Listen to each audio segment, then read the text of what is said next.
Jadikan rumah sebagai tempat yang nyaman untuk tinggal bersama keluarga, sekaligus tempat yang sering didatangi malaikat.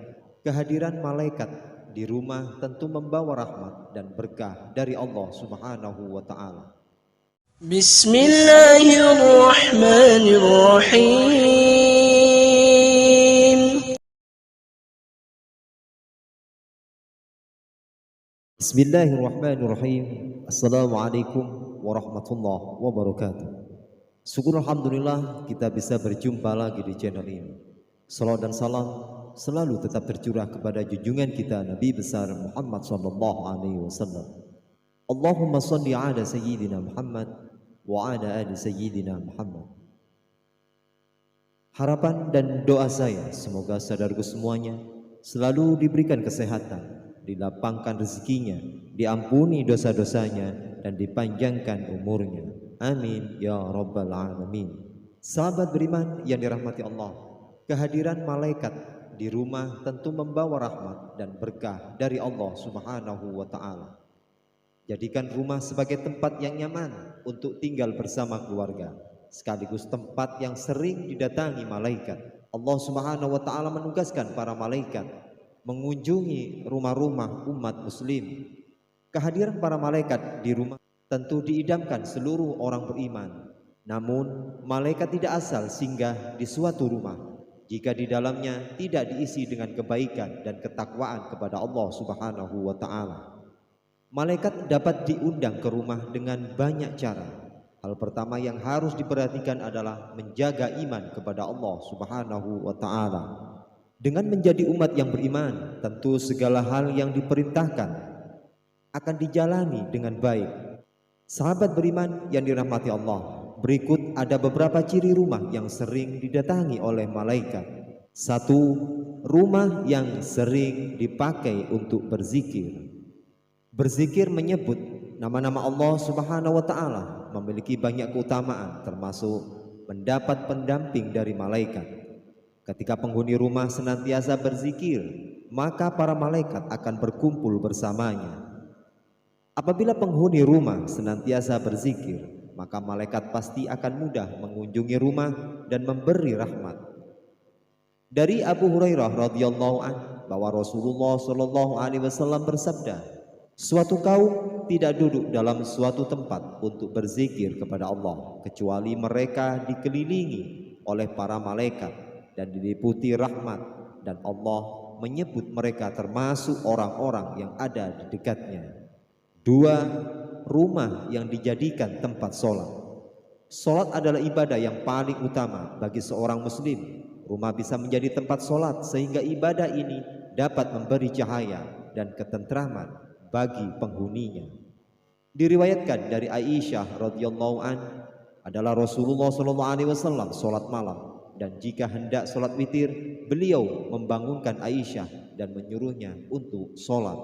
Hadis riwayat Muslim. Hendaklah di dalam rumah disediakan mihrab atau tempat sholat sebagai tempat khusus untuk mengerjakan sholat. Sebagaimana anjuran ini disyaratkan dalam firman Allah Subhanahu wa Ta'ala surat Al-Imran ayat 39. Kemudian malaikat Jibril memanggil Zakaria sedang ia tengah berdiri melakukan sholat di mihrab. Katanya, sesungguhnya Allah menggembirakan kamu dengan kelahiran seorang putramu Yahya yang membenarkan kalimat yang datang dari Allah, menjadi ikutan menahan diri dari hawa nafsu, dan seorang nabi termasuk keturunan orang-orang yang soleh.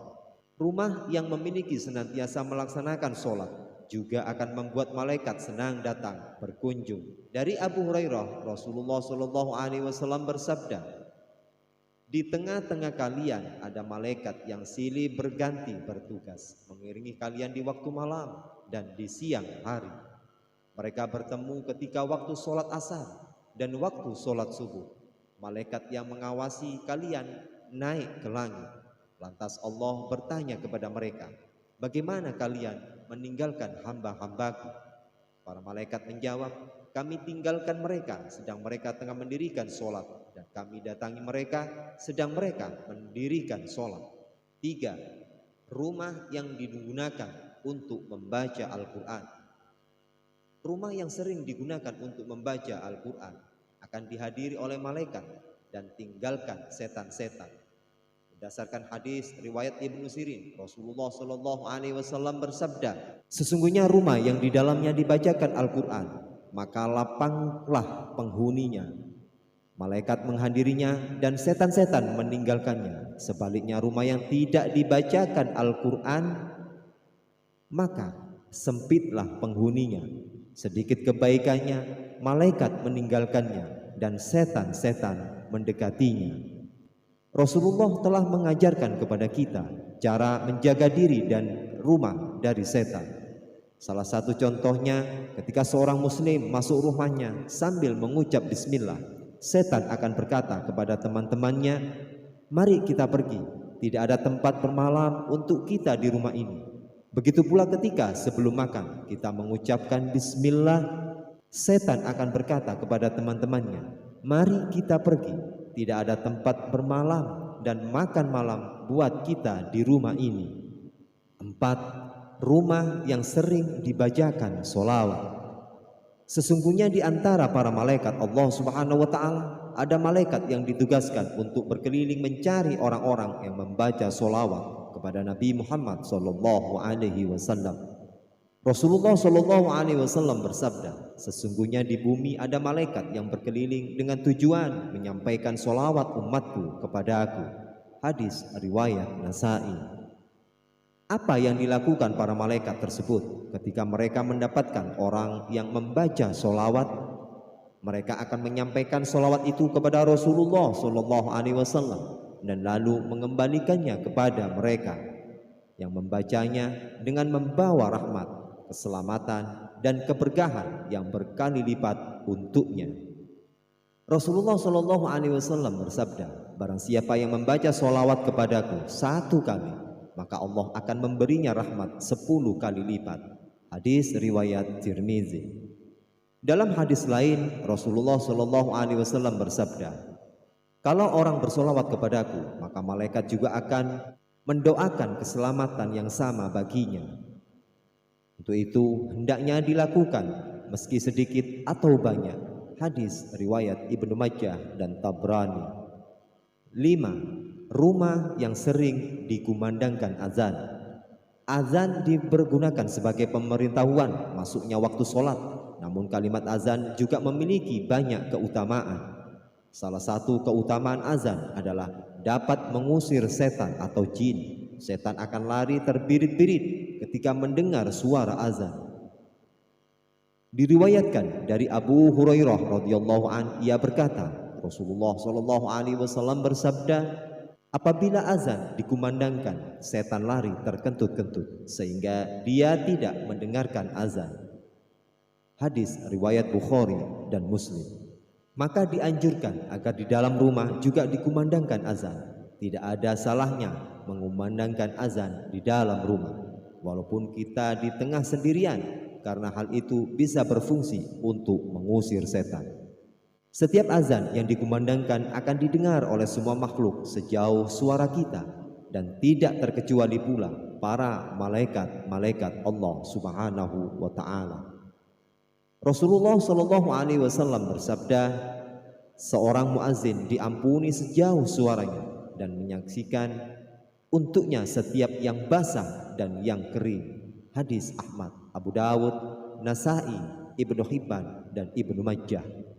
Pengertian setiap yang basah dan yang kering adalah memuat segala sesuatu yang ada di alam raya, karena tidak ada sesuatu pun di alam ini yang bisa lepas dari salah satu sifat keduanya.